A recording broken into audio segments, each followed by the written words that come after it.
Most people try and protect wood from fire. I'm going to show you that fire can actually bring out the beauty hidden inside. I'm going to show you the exact tools you need to make some inexpensive wood look handcrafted and expensive.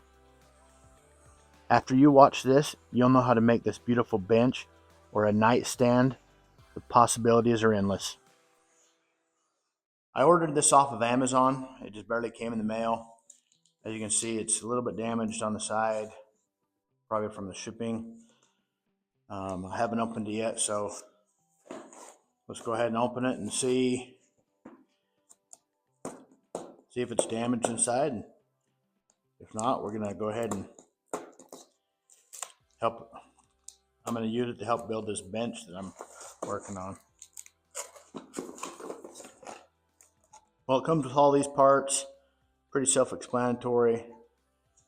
That one's gonna drop right in there. Then I gotta put this handle on, like that. Comes with 2 screws. They have an Allen wrench head on them right there. Clearly, that's probably what this little Allen wrench tool is for.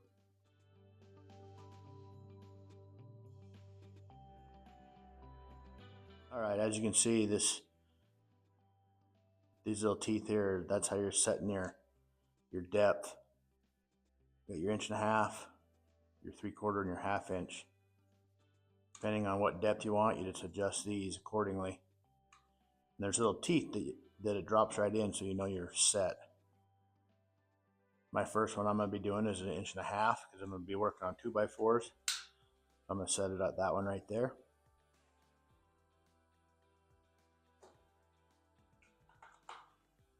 Drop that in like that. And when you go to put your wood in like this, get it centered up, and you can tighten this handle. Well, the only thing I can see that I don't like is that this drill bit doesn't come with the jig.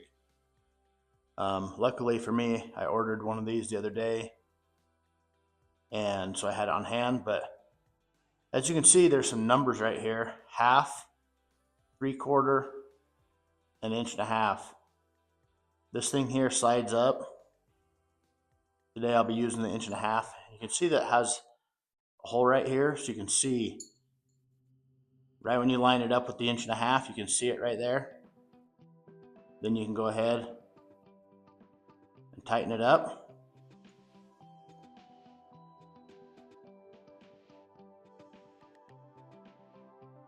You got the 1.5 inches right inside there. Then if you want to go 3/4 wood or 1/2 inch wood, you can drop down to those. The first step is to figure out what height you want your finished bench to be, and you're going to cut 4 legs 1.5 inches short of that measurement. The next step you need to do is figure out how wide you want your bench. I went with 3 boards with a little spacing in between them. Line your legs up to that measurement and take a measurement in between the 2 legs for your support boards and cut 4 of those.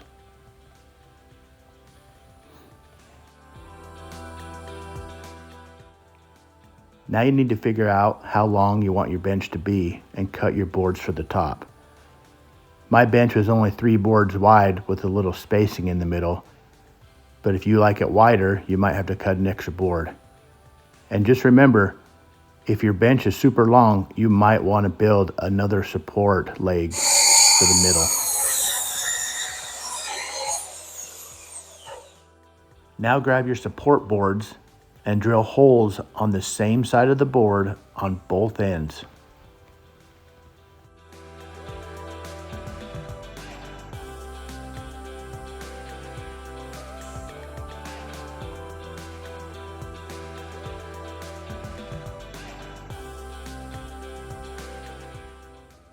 Now grab your support blocks and we're going to screw them to the legs.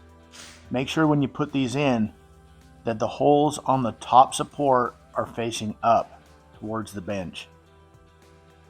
You want the holes on the bottom support blocks to be facing down so they're hidden. But don't worry, the upper ones will be hidden too as soon as we put the bench on.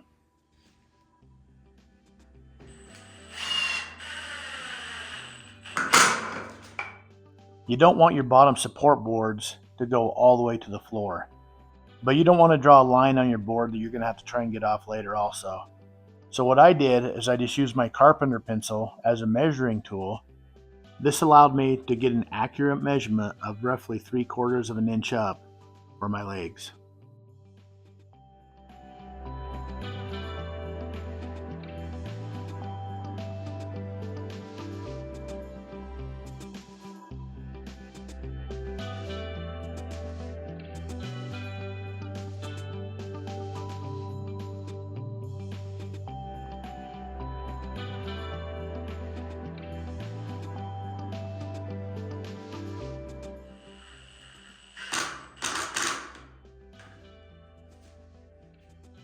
Now it's time for the actual bench to go on.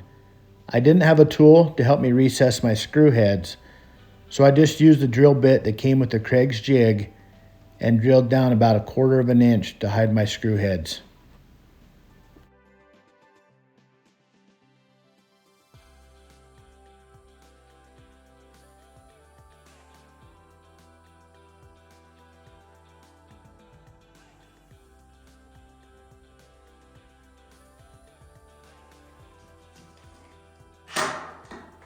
It's hard to see from this angle, but I'm putting 2 screws at the end of each board.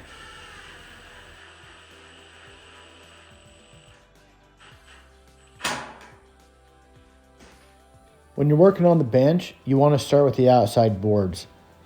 Be sure to screw down the boards with all the corners lined up, and then work on the center board.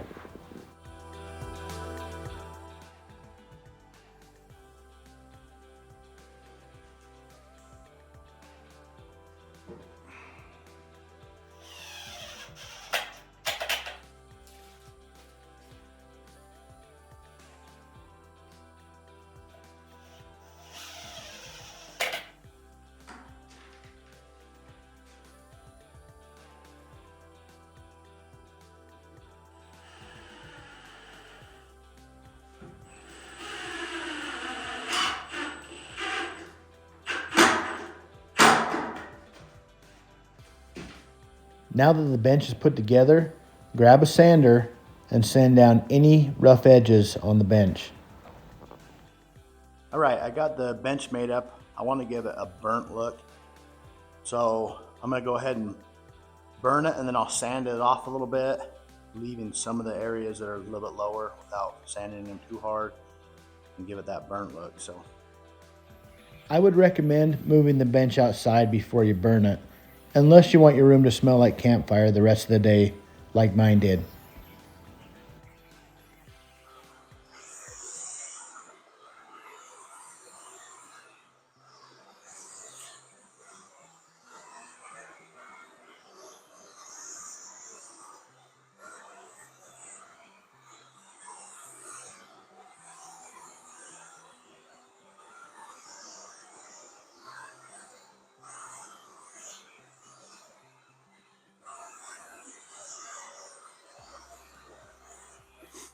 All right, I got my power sander in there, but I don't want to use it because it's almost too aggressive for what I want. So I brought this outside so that I don't get a bunch of this black soot and stuff like in my studio, but I'm gonna sand this down and we're gonna see how it looks. You don't want to get too aggressive, you just want to take it nice and slow, kind of see how you want it to look.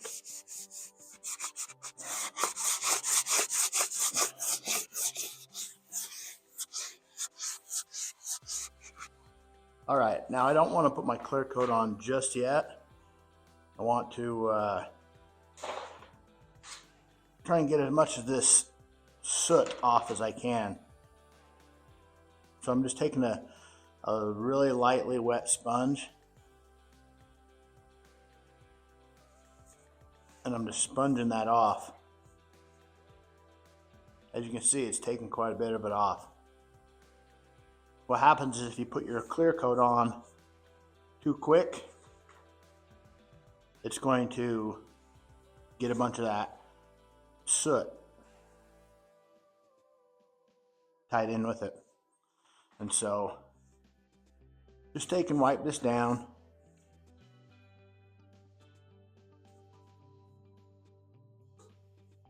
Make sure you get everywhere.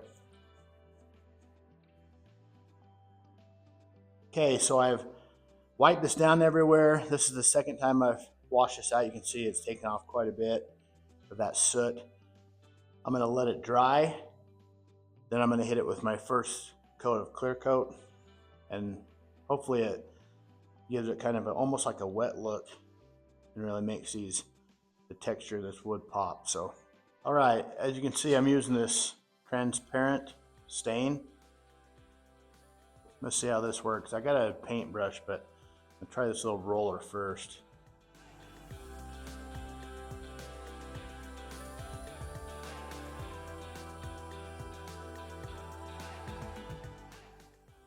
The paintbrush makes it a little bit easier to get down in some of these pieces of wood, down in the grains.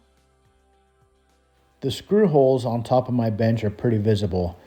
If this is something that's going to bug you, just grab a little bit of putty that's made for wood, throw it in there, let it harden up, then sand it down before you burn and stain it.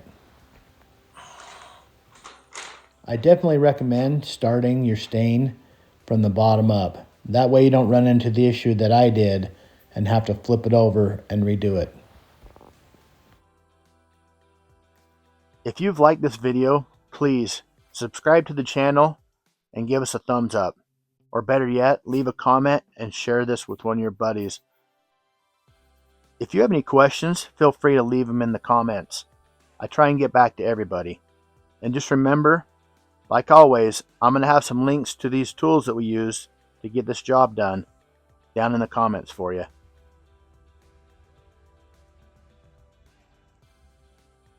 Well, it's been about an hour and a half since I opened this bad boy. I gave it a test run, quickly learned how to use it, built this little bench, and put a coat of stain on it. So it's almost ready to go. This thing's super easy to use. If you're looking to do something like this, I highly recommend this. Thanks for watching. I hope this video helped you out.